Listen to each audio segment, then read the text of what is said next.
Today, Grandma is going to tell you a Korean folktale. This is a story called The Mountain Spirit and the Honest Woodcutter. Once upon a time, in a deep, deep mountain village, lived a woodcutter named Duk-gu. Duk-gu was a sincere and good-hearted young man who went up the mountain every single day without fail to chop wood. Although his family was poor, he was a devoted son who took great care of his widowed mother.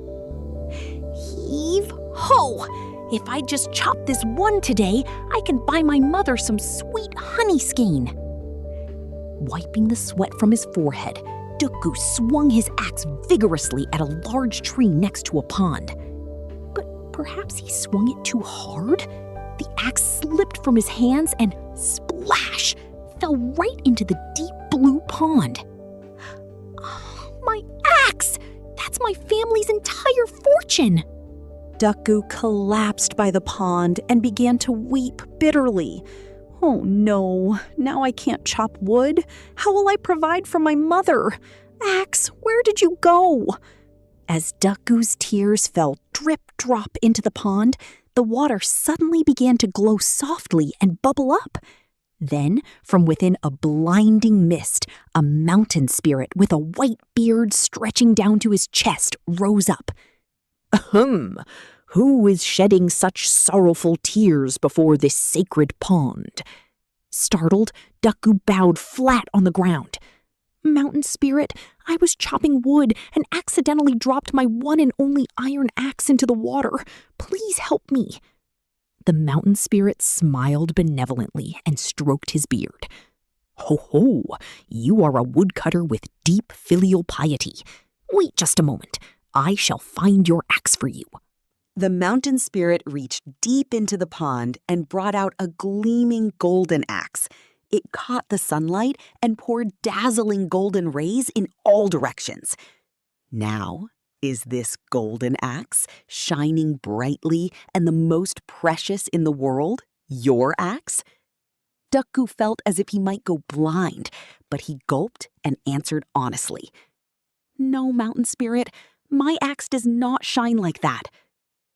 The mountain spirit nodded, reached back into the water, and this time brought out a silver axe, emitting a soft, beautiful glow.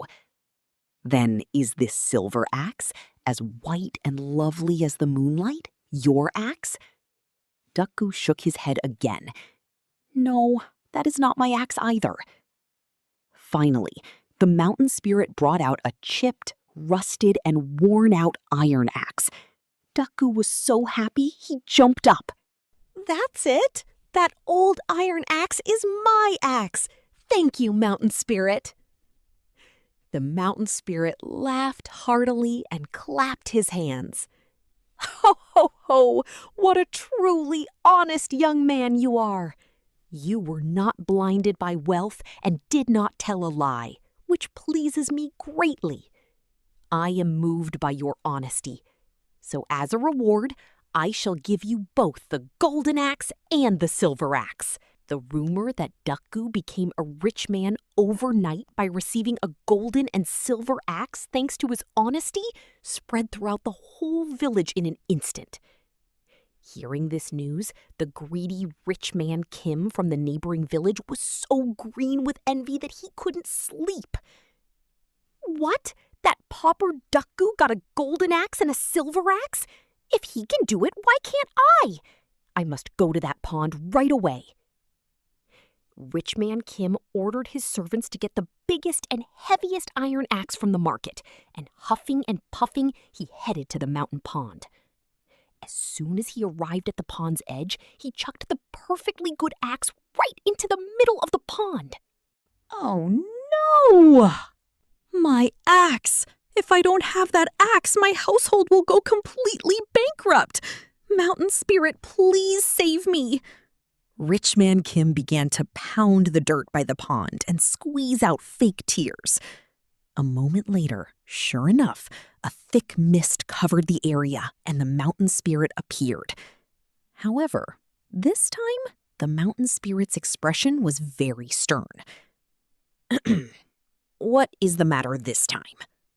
Mountain Spirit, my precious axe fell in. It's an incredibly valuable axe, so please find it quickly. Clicking his tongue inwardly, the Mountain Spirit brought out a golden axe dripping with golden light from the pond. Now, is this golden axe your axe? Rich Man Kim almost rolled his eyes back in greed. Drooling, he shouted, "Yes, that's right! That golden axe is exactly mine. It's the axe I even saw in my dreams yesterday." With a cold smile, the Mountain Spirit this time brought out a silver axe along with it. Then whose is this silver axe? Filled to the brim with greed, Rich Man Kim eagerly answered. Oh my! Looking closely, that one is mine too. I usually chop wood with a golden axe in my left hand and a silver axe in my right hand. They are both my original axes with my handprints all over them.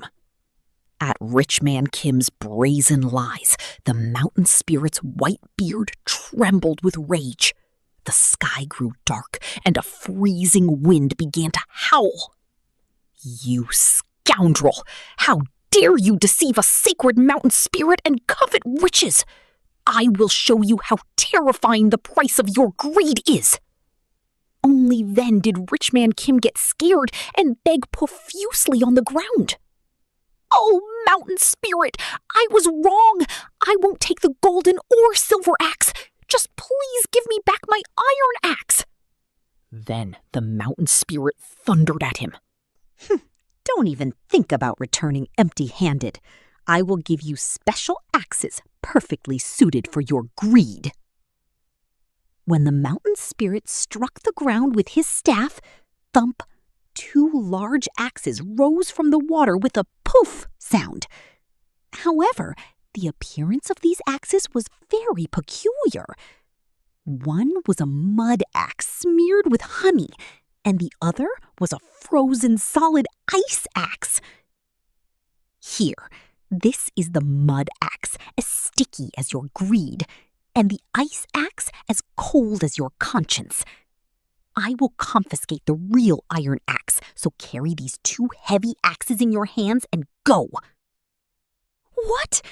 Mountain Spirit, how can I carry these heavy, useless things? If you do not take them, know that you will never leave this pond. Leaving behind this terrifying warning, the Mountain Spirit slipped back into the pond and vanished. Rich Man Kim had no choice but to reluctantly carry the heavy mud axe and ice axe down the mountain. On the way back home, the sun began to beat down fiercely from above. The ice axe quickly melted, soaking Rich Man Kim's clothes and shoes with freezing water, and the mud axe melted into a sticky mess, covering his face and silk clothes entirely in mud. The neighborhood children and villagers passing by saw the sight, pointed their fingers, and roared with laughter. "Oh my! Old Man Kim went to the mountain and came back as a mud monster." In the end, Rich Man Kim returned home utterly humiliated and took to his bed sick, vowing never to covet others' belongings or tell lies again. On the other hand, the honest Duk-gu used the golden and silver axes he received as a reward to care for his mother, and they lived happily ever after.